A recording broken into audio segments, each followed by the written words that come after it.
Seguimos en el Hoy por Hoy Axarquía. Si hay una familia que ha tenido influencia en la comarca de la Axarquía en los últimos siglos, esa es la familia Larios. La sigue teniendo además en los tiempos actuales, no solo en la comarca de la Axarquía, en la provincia de Málaga y fuera de ella. Y sobre la historia de esta conocida familia, pues el periodista Ramón Triviño ha escrito un libro titulado La herencia envenenada del Marqués de Larios, un libro en el que se desvelan muchas cuestiones de las que se habían hablado durante años sobre los intríngulis en torno a esta familia, pero que en muchos casos pues no se habían llegado a confirmar.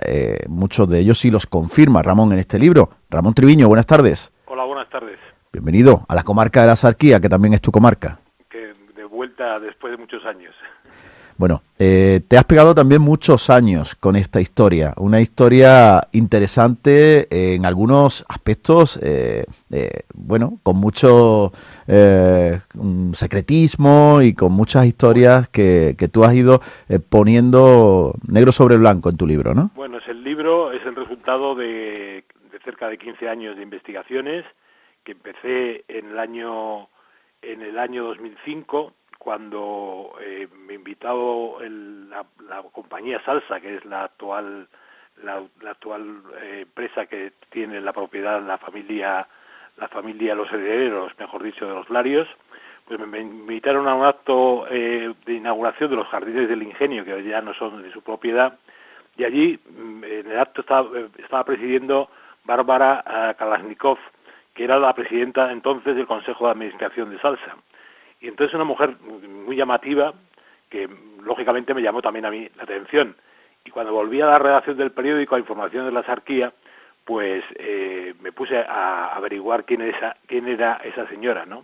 Y de ahí empecé a hilar una cosa con otra, y entonces el libro pues empiezo a contar desde que llegan a Málaga a principios del siglo XIX los Larios, hasta la actualidad, en la que sus negocios, sus disputas, sus herencias, pues son un recorrido que está plagado de secretos, de manos oscuras, también de prosperidad, hay que decirlo, o sea, porque esta familia llegaron a Málaga con sus industrias a ser la segunda potencia española en materia textil, por ejemplo, con las empresas que montaron en la provincia, ¿no? Una familia que, en el caso de la Axarquía, por ejemplo, fueron los propietarios de buena parte de los terrenos agrícolas de la zona litoral y de algunas zonas del interior de la comarca. Sí, los Larios y sus descendientes han tenido y tienen una relación con la Axarquía que se remonta a más de 125 años. La gestión y el arrendamiento del suelo rústico fue, y también ha sido, una de sus principales actividades en la comarca, primero con plantaciones de caña de azúcar, y ahora de productos subtropicales. También, en la actualidad, su actuación está centrada en el terreno de la promoción inmobiliaria. Se estima que tienen más de 10 millones de metros cuadrados de suelo a lo largo de la Costa del Sol oriental de la Axarquía, ¿no? Y eso da pie a... Para construir historias. Casi otra comarca. Sí. Da pie a muchas historias, porque también hay que reconocer que es la primera empresa, y yo creo que sigue siendo la primera empresa de la comarca de la Axarquía, y porque tenían muchos agricultores que trabajaban para ellos. Eran los colonos que ellos explotaban, y aún siguen explotando, las tierras de su propiedad, y que fueron víctimas en muchos casos de las formas caciquiles que los Larios, sobre todo los más viejos, recordarán los graves conflictos que se prolongaron por más de 20 años en la década de los años 90 del siglo pasado, después de que cuando se aprobó la ley de arrendamiento rústico histórica, se reconociera el derecho de esos agricultores a acceder a la propiedad a precios sensiblemente más bajos que los del mercado. Lo más conocido de aquellos episodios, ese encierro que hubo en la cueva de Nerja. Sí, un encierro que se desconvocó la víspera de la Nochebuena de aquel año, y la solución llegó por medio de acuerdos bilaterales y sentencias judiciales que tardaron mucho tiempo. Lo que pasa es que no son tan antiguos esos conflictos, porque en el año 2010 concretamente en Torrós se montó otra serie de protestas contra la aprobación de un gran proyecto urbanístico que tenía Salsa, que afectaba también a las tierras que trabajaban, ¿no?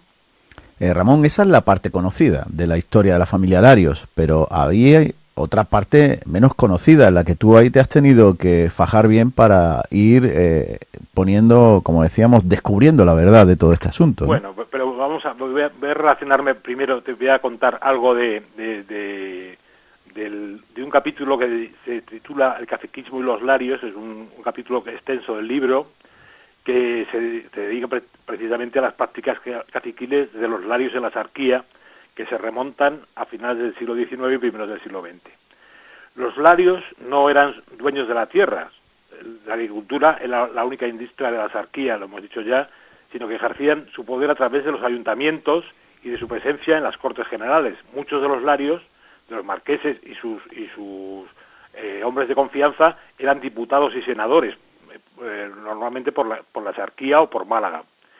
Y hay muchos estudios históricos que abordan el fenómeno del caciquismo de la ilustre familia en la Sarquía, donde cometían pucherazos electorales, ejercían formas laborales cercanas a la esclavitud. Y hay una figura, un diputado al Congreso que era catalán, era beleño, que es Hermenegildo Jiménez de los Ríos, pero que trabajó por la Sarquía porque había nacido allí, aunque fuese diputado por Barcelona, que dedicó buena parte de su labor parlamentaria a denunciar y combatir la situación de los agricultores, que la mayoría de los pueblos de la Sarquía vivían, según sus propias palabras, bajo el látigo de la Casa Larios. No sería tan malo don Hermenegildo, que aparte de ser inspirador del republicanismo beleño, el Ayuntamiento de Vélez le nombró hijo adoptivo, le dedicó una avenida y le levantó un monumento. También en relación con estos acontecimientos, en el año 1868, cuando España fue escenario de la llamada Revolución de la Gloriosa, que destronó a la reina Isabel II, llevó a los obreros de la Compañía Industria Malagueña, la principal industria de los Larios, a dirigirse al palacio de la residencia familiar para hostigar a sus dueños, a sus patronos, quienes pudieron escapar subiéndose al tejado y salir de allí gracias a la actuación de las fuerzas del orden público. Y de allí huyeron al extranjero.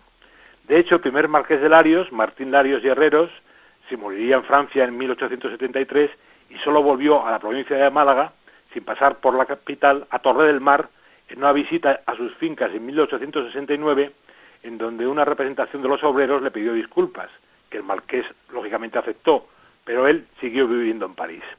Eso es una historia que poca gente conoce, pero vamos, más misteriosas, relacionadas con esta fortuna que está estimada en 18.000 millones de euros. Yo creo que es de interés general conocer cómo va la historia.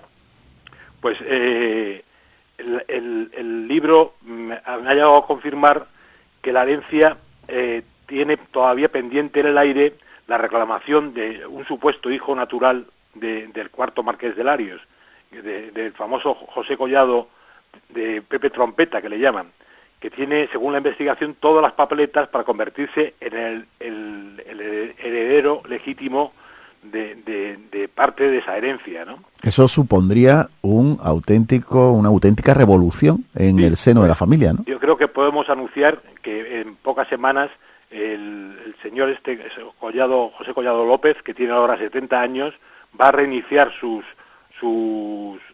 reclamaciones ante los juzgados, porque yo como investigador y él, porque sus abogados así lo han determinado, sabemos que cuando le hicieron hace unos años la prueba del ADN para comparar su ADN con el de su supuesto padre, pues resulta que dio negativo.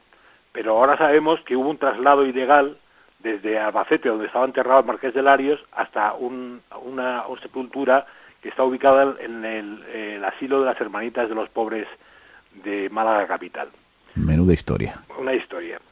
Pero ahí no se queda la cosa. También la investigación, mi investigación ha puesto al descubierto que el cuarto marqués de Larios habría cometido un presunto delito de bigamia, ya que cuando se casó con Pilar Pries y Gros, que es la factotum de toda esta familia, el 29 de junio de 1939, el marqués de Larios aún estaba casado con Victoria Gómez Casero, cuyo matrimonio se anuló por una sentencia con fecha posterior, o sea, se anuló el 22 de enero de 1940. Es decir, que cuando el marqués de Larios se casó, ya no era soltero, estaba casado. Una cosa curiosa.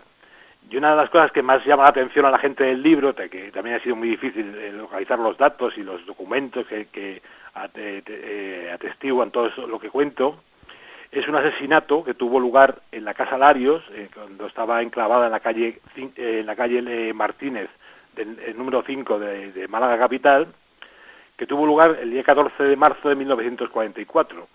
Un suceso que no existe ni una sola referencia en la prensa de la época y en el que murió asesinada a puñaladas, desangrada, según la autopsia, una chica que se llamaba, por lo visto guapísima, Águeda Escalante, que era una doncella al servicio de los Larios.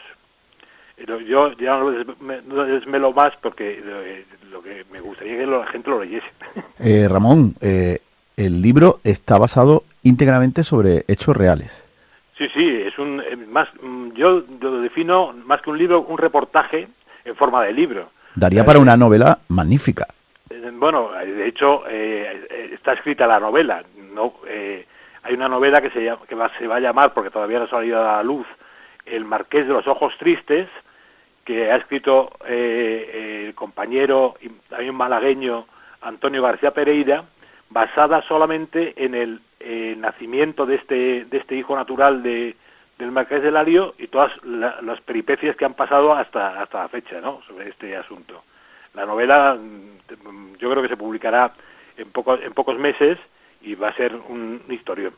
Bueno, pues un libro que desvela o que ayuda a aclarar ese asunto del hijo que no era reconocido, cosas, porque también también hemos descubierto que, por ejemplo, el tercer marqués de Larios, José Aurelio Larios y Larios, financió con un millón de pesetas el golpe de Estado del general Franco en 1936.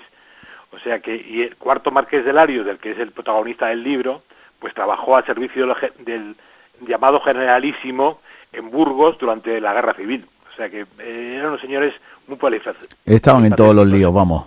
Sí. ¿Dónde se puede adquirir el libro, Ramón? El libro se puede adquirir en Amazon, www.amazon.es, y poner el título, la herencia envenenada del Marqués de Larios, y allí se puede comprar muy baratito.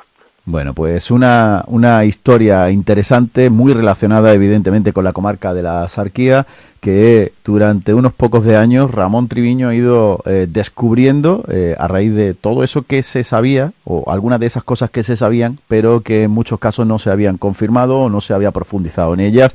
Ahora la herencia envenenada del Marqués de Larios las pone al descubierto. Ramón, que sigas escribiendo, sigas investigando y sigas dando guerra.